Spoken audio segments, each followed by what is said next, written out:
Hi friends, అందరికీ నమస్కారం. మన వీడియో నందు ఇంతకుముందు వీడియో లోపల కాసాగు అనగానేమిటి, కాసాగు ఏ విధంగా తెలుసుకోవచ్చో నేర్చుకున్నాం కదా. ఇప్పుడు దానికి రెండవ విభాగం లోపల మరికొన్ని సమస్యలను ఏ విధంగా సాధించవచ్చో నేర్చుకుందాం. ముందుగా ఒకసారి గుర్తు చేసుకుందాం. ఫర్ ఎగ్జాంపుల్ 18, 24 మరియు 15ల యొక్క కాసాగు ఎంత? 18, 24, 15ల యొక్క కాసాగు ఎంత? మనం ఆప్షన్ చూసినట్టయితే ఇక్కడ 120,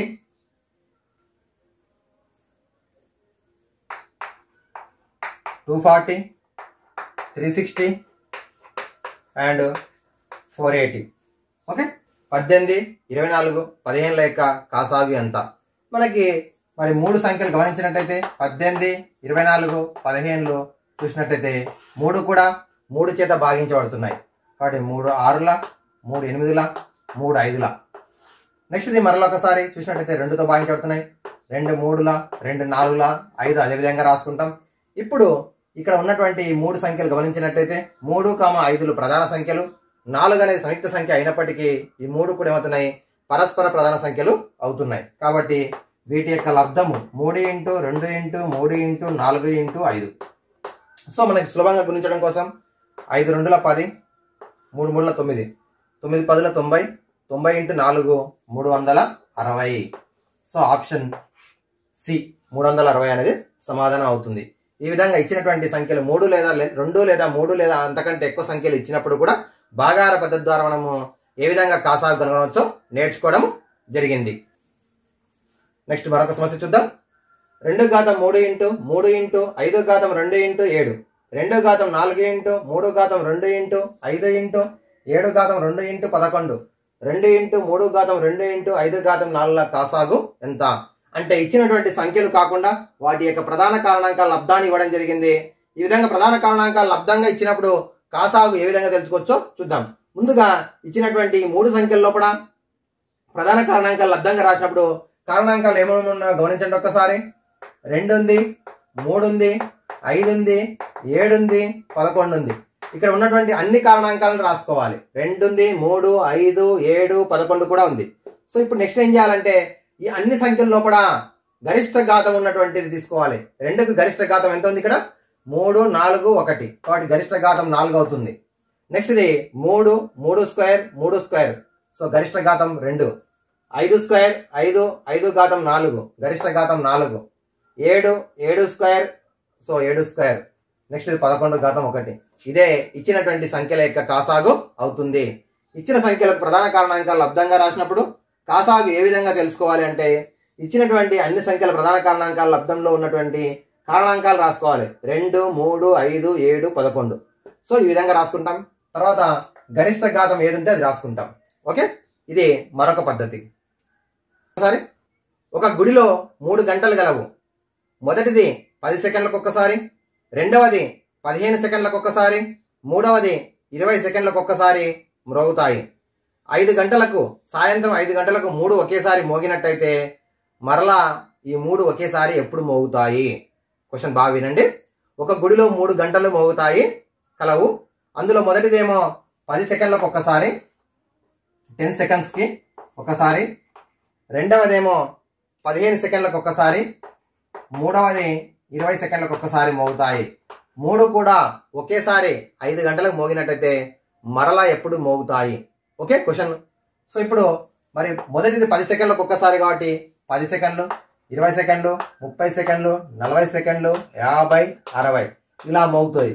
సో ఇప్పుడు 15, 30, 45, 60. మూడవది 40, 60. సో 3 ఎప్పుడు మోగుతున్నాయి గమనించండి ఒక్కసారి. 60 సెకండ్లు అప్పుడు 3 కూడా ఒకేసారి మోగుతున్నాయి. ఓకేనా? సో దీన్ని ఏ విధంగా తెలుసుకుంటామంటే 10, 15, 20ల యొక్క కాసాగు ఏమవుతుందంటే ఆ 3 కూడా ఎప్పుడు మోగుతాయో తెలుసుకోవచ్చు. సో 3 కూడా 5 చేత భాగించబడుతున్నాయి. 5 2ల, 5 3ల, 5 4ల, 2 1ల, 3 2 2ల. సో 5 2ల 10, 10 3ల 30, 30 2ల 60.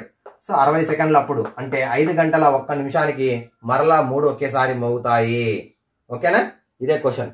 లేదా దీన్నే మరో రకంగా ఎలా అడగవచ్చు అంటే మొదటిది ఇక్కడ కూడా ఒక గదిలో 3 గంటలు ఉన్నాయి. మొదటిదేమో 2 గంటలకు ఒక్కసారి, రెండవదేమో 3 గంటలకు ఒక్కసారి, నాలుగవదేమో 5 గంటలకు ఒక్కసారి మోగుతాయి. సో మొదటిది 2 గంటలకు ఒక్కసారి, రెండవది 3 గంటలకు ఒక్కసారి, మూడవది 5 గంటలకు ఒక్కసారి మోగినట్టయితే మరి 3 కూడా ఎప్పుడు మోగుతాయి? లేదా ఫర్ ఎగ్జాంపుల్ 10 గంటలకు, ఉదయం 10 గంటలకు మోగినట్టయితే మరలా ఎప్పుడు మోగుతాయి అని అడగవచ్చు. మరి ఈ విధంగా ఇచ్చినప్పుడు మరి కాసాగు 2, 3, 5ల కాసాగు. మరి 3 సంఖ్యలు కూడా ప్రధాన సంఖ్యలు కాబట్టి వాటి లబ్ధమే మనం కాసాగు అవుతుందని నేర్చుకున్నాం. 2 × 3 × 5, 2 3ల 6, 6 5ల 30. సో 30 గంటలు. 30 గంటలు అంటే ఏమవుతుంది? మరి ఈ రోజు ఉదయం 10 గంటలకు అన్నప్పుడు నెక్స్ట్ రోజు 10 గంటలకు 24 గంటలు అవుతుంది. మరలా 6 అన్నప్పుడు 12, 4 అంటే రెండవ రోజు సాయంత్రం 4 గంటలకు మరలా 3 ఒకేసారి మోగుతాయి. ఓకేనా? ఈ విధంగా సమయం ఇచ్చి అడగవచ్చు, లేదా 30 గంటలకు ఒక్కసారి 3 కూడా మోగుతాయి. ఓకేనా? ఈ విధంగా కూడా మనము కాసాగును ఉపయోగించినటువంటి సమస్యలను ఇవ్వవచ్చు. నెక్స్ట్ మరొక సమస్య చూడండి. ఒక్కొక్క వరుసలో 12 చొప్పున కానీ 15 లేక 18 వంతున కానీ నిలబెట్టడానికి వీలగు విద్యార్థుల కనిష్ట సంఖ్యను కనుగొనండి. ఒక్కొక్క వరుసలో 12 మంది కానీ లేదా 15 లేదా 18 మంది వంతున ఒక్కొక్క వరుసలో నిలబెట్టడానికి కనీసం ఎంతమంది విద్యార్థులు అవసరం అవుతారు అంటే 12 మంది ఉన్నా సరిపోవాలి, 15 మంది ఉన్నా సరిపోవాలి, 18 మంది నిలబెట్టినా కూడా ఏం కావాలి? అక్కడ వరుసల సంఖ్య మారవచ్చు, కానీ ఎక్కడ కూడా ఒక్కరు కూడా మిగిలిపోకూడదు. ఇది మన క్వశ్చన్. చూడండి, 12, 15, 18 ఈ విధంగా 3 రకాలుగా ఏ విధంగా నిలబెట్టినప్పటికీ విద్యార్థుల సంఖ్య మనకి అక్కడ ఎక్కడ కూడా ఒక్కరు కూడా మిగలకుండా సరిపోవాలి. ఇది క్వశ్చన్. చూడండి, మరి ఈ విధంగా ఇచ్చినప్పుడు ఏ విధంగా తెలుసుకుంటాం అంటే మరి మూడిటి యొక్క కాసాగు 12, 15, 18. మరి 3 కూడా 3 చేత భాగించబడుతున్నాయి. 3 4ల, 3 5ల, 3 6ల. మరలా 2 చేత భాగించబడుతున్నాయి. సో 4, 6లు సరి సంఖ్యలు కాబట్టి ఇప్పుడు వచ్చినటువంటి 3 కూడా ప్రధాన సంఖ్యలు కాబట్టి వీటి లబ్ధమే మనకేమవుతుంది? కాసాగు అవుతుంది. సో 3 2ల 6, 6 2ల 12, 12 5ల 60, 63ల 180. సో 180 మంది విద్యార్థులు ఉన్నట్టయితే ఆ 180 మంది విద్యార్థులను చూడండి, 12 × 15 కావచ్చు, 15 × 12 కావచ్చు, 18 × 10 కావచ్చు. అంటే ఇక్కడ వరుసల సంఖ్య మారుతుంది, కానీ ఎవరు కూడా మిగలటం లేదు. ఇది మన క్వశ్చన్. ఓకేనా? సో ఈ విధంగా ఇచ్చిన 3 సంఖ్యల యొక్క కాసాగు ఏమవుతుందంటే కనిష్ట విద్యార్థుల సంఖ్య అవుతుంది. అంటే ఇప్పుడు 180 కాకుండా 360 ఉన్నా, 540 ఉన్నా కూడా ఏం చేయొచ్చు అంటే ఈ విధంగా సమానంగా వరుసల్లో సరిపోయేటట్టు నిలబెట్టవచ్చు. ఇది ఒక రకమైనటువంటి క్వశ్చన్. నెక్స్ట్ మరో క్వశ్చన్ చూడండి. 3 వేరు వేరు రోడ్డు కూడలిల వద్ద ట్రాఫిక్ లైట్లు వరుసగా 45 సెకండ్లకు ఒకటి, మొదటిదేమో 45 సెకండ్లకు ఒకసారి, రెండవదేమో 75 సెకండ్లకు ఒకసారి, మూడవదేమో 100 సెకండ్లకు ఒక్కసారి మారుతాయి. మనం ట్రాఫిక్ లైట్స్ దగ్గర సమయం ఉంటుంది కదా, ఆ సమయం అనేది 45 సెకండ్లకు ఒకసారి, రెండవదేమో 75 సెకండ్లకు ఒకసారి, మూడవదేమో 100 సెకండ్లకు ఒకసారి మారుతాయి. అన్ని ట్రాఫిక్ లైట్స్ ఒకేసారి 9 గంటల 25 నిమిషములకు మారినట్టయితే 9 గంటల 25 నిమిషములు ఇక్కడ సెకండ్స్ 0 మారినట్లయితే మారితే అవి మళ్ళీ ఒకేసారి ఎప్పుడు మారుతాయి? చూడండి, ఆప్షన్స్ 10 గంటల 5 నిమిషములు, రెండవది 9 గంటల 50 నిమిషములు, 9 గంటల 40 నిమిషములు, 9 గంటల 40 నిమిషముల 45 సెకండ్లు. ఓకే, ఇవి ఆప్షన్స్. చూడండి, మొదటిది, రెండవది, మూడవది ఈ విధంగా మారుతున్నాయి. మొదట 9 గంటల 25 నిమిషాలకు మారినట్టయితే మరలా ఎప్పుడు మారుతాయి? ఇది క్వశ్చన్. మరి చూద్దాం ఒక్కసారి.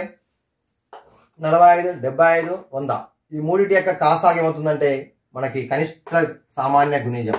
చూద్దాం. 3 కూడా 5 చేత భాగించబడుతున్నాయి.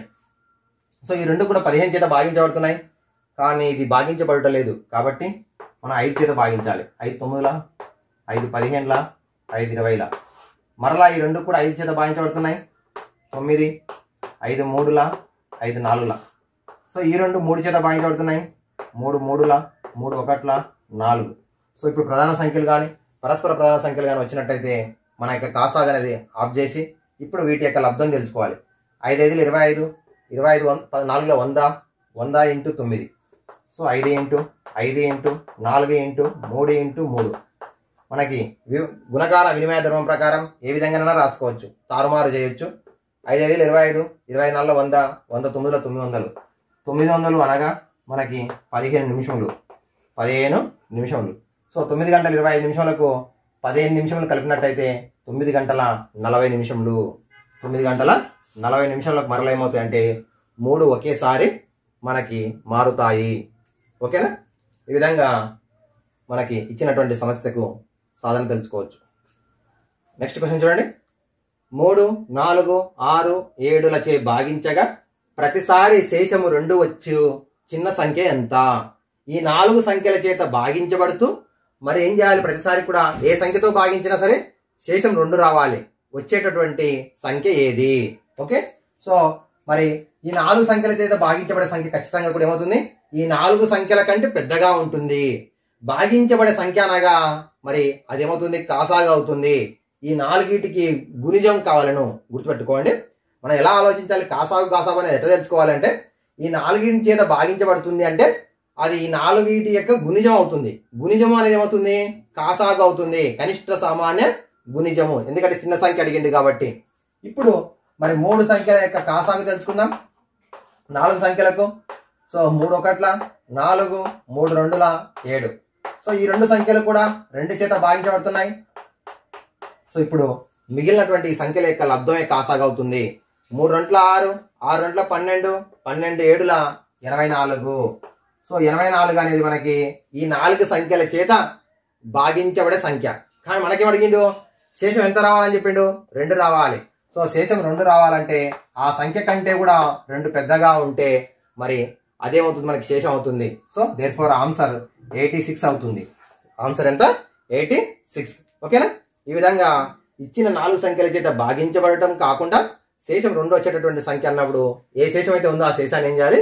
ఆ కాసాగుకు కలిపినట్టయితే అదేమవుతుంది? కావాల్సినటువంటి సంఖ్య అవుతుంది.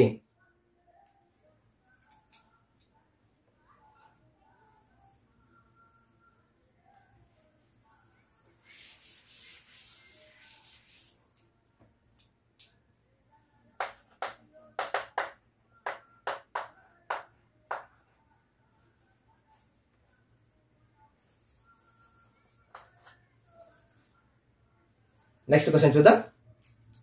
25, 40, 60ల చేత భాగించగా ప్రతిసారి శేషం 7 వచ్చే సంఖ్య ఎంత? చిన్న సంఖ్య ఎంత?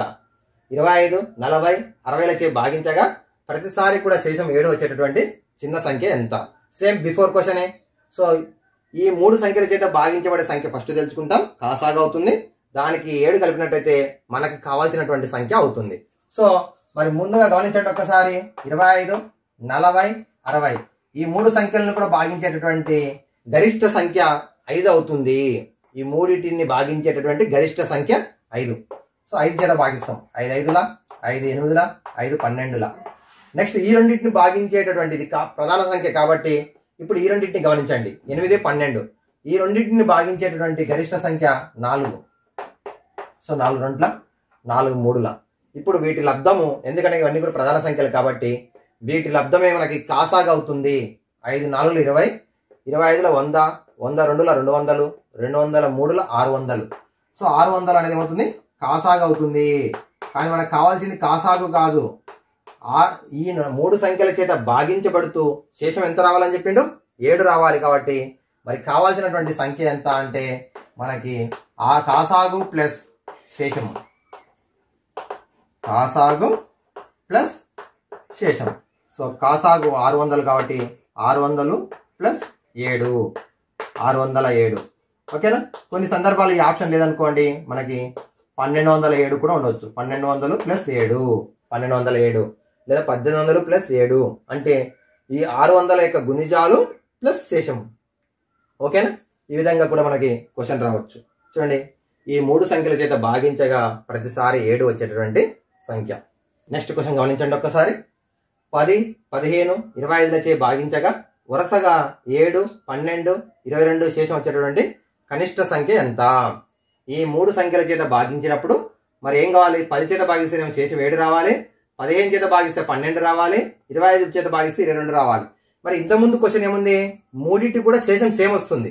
కానీ ఇక్కడ ఒక్కొక్క సంఖ్యకు వేరు వేరు శేషాలు వస్తున్నాయి. మరి అయితే ఒక్కసారి గమనించినట్టయితే ఇచ్చిన సంఖ్యకు శేషానికి మధ్య, భాజకానికి శేషానికి మధ్య సంబంధం ఒకసారి గమనించండి. సో డిఫరెన్స్ అంటే ఇచ్చినటువంటి భాజకము మరియు శేషానికి భేదం చూసినట్టయితే అన్నిటి కూడా సమానంగా ఉంటుంది. ఉందా? సమానంగా 3 3 3 అంటే భాజకానికి శేషానికి మధ్య తేడా 3 ఉంది. కాబట్టి కావాల్సిన సంఖ్యను తెలుసుకోవాలంటే ఇక్కడ మనము వచ్చినటువంటి కాసాగులోకి వెళ్ళి మనకి వచ్చినటువంటి తేడా 3 కదా, ఈ 3ను తీసివేసినట్టయితే ఆ సంఖ్య ఏమవుతుందంటే మనకి కావాల్సిన సంఖ్య అవుతుంది. చూద్దాం ఒక్కసారి. మరి 10 15 25 మరి ఇంతకుముందు చెప్పుకున్నాం 3 సంఖ్యలను భాగించేటటువంటి గరిష్ట సంఖ్య 5. 5 2ల 5 3ల 5 5ల. సో వచ్చినటువంటి సంఖ్యలు ప్రధాన సంఖ్యలు కాబట్టి వీటి లబ్ధమే కాసాగు అవుతుంది.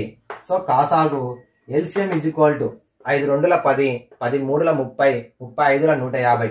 సో 150 అనేది ఏమవుతుంది మనకి 10 చేత భాగించబడుతుంది, 15 చేత భాగించబడుతుంది, 25 చేత కూడా భాగించబడుతుంది. అయితే మనకి ఇప్పుడు ఏమవుతున్నాడు, శేషం ప్రతిసారి కూడా ఒకే రకంగా కాకుండా వేరువేరుగా రావాలి. అయితే ఇప్పుడు 10 చేత భాగించినప్పుడు 7 రావాలి, 15 చేత భాగించినప్పుడు 12 రావాలి, 25 చేత భాగించినప్పుడు 22 రావాలి. మరి ఇప్పుడు కావాల్సినటువంటి సంఖ్య ఎట్లా తెలుసుకుంటాం అంటే ఈ యొక్క కాసాగుకి వెళ్ళి మరి తేడా ఏదైతే వచ్చిందో 3 ఆ 3ని తగ్గించాలి, కలపాలి కాదు తగ్గించాలి. తగ్గించినప్పుడు వచ్చినటువంటి సంఖ్య మనకి ఏమవుతుందంటే మనకు కావాల్సినటువంటి సంఖ్య అవుతుంది.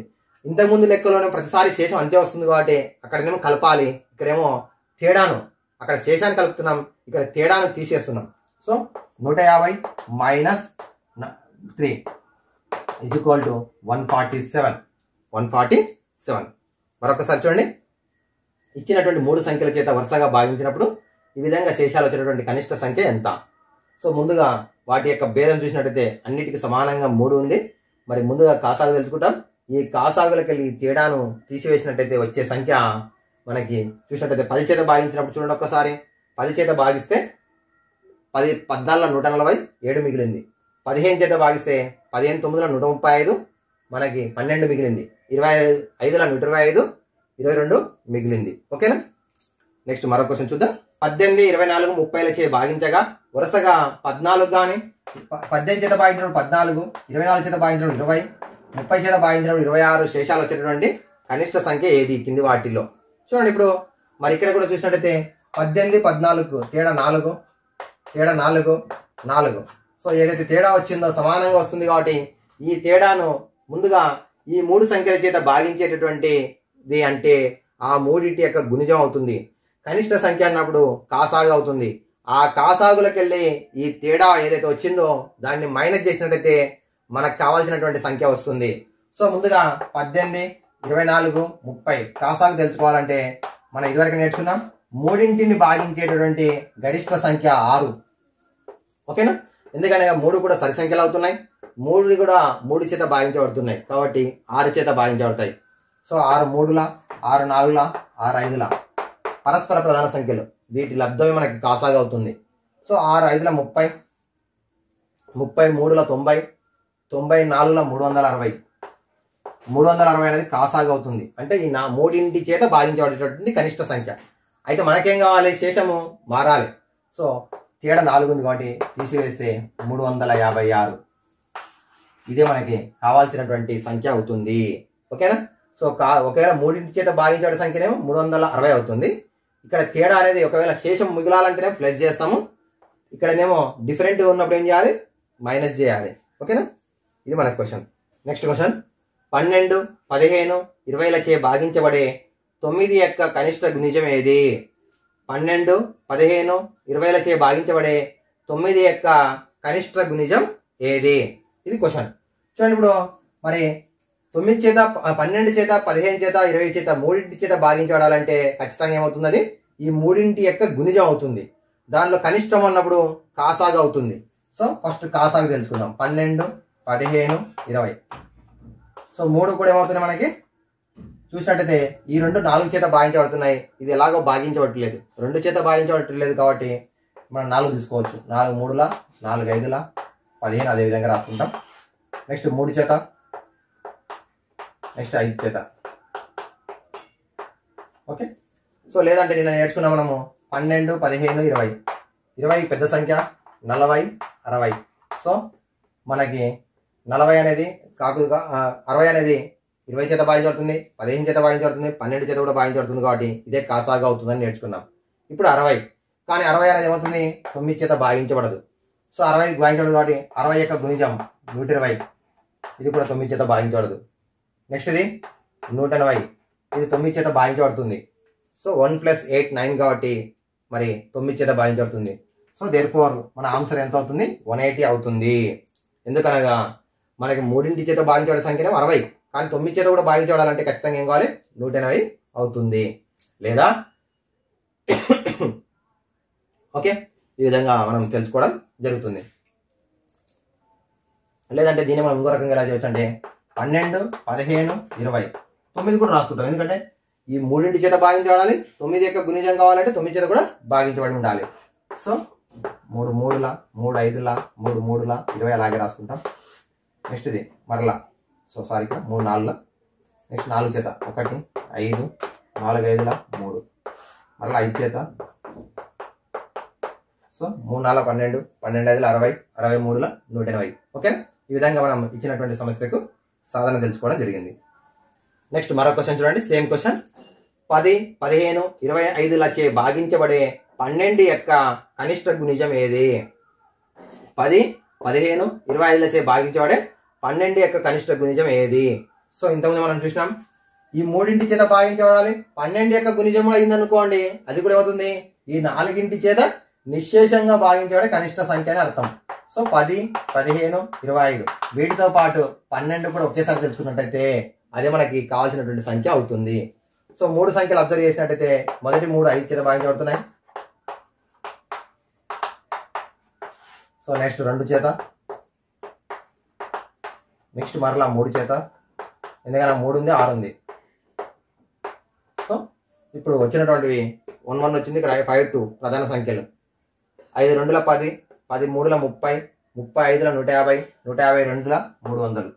300 అనేటువంటిది మనకు కావాల్సినటువంటి సంఖ్య అవుతుంది. ఓకేనా ఫ్రెండ్స్?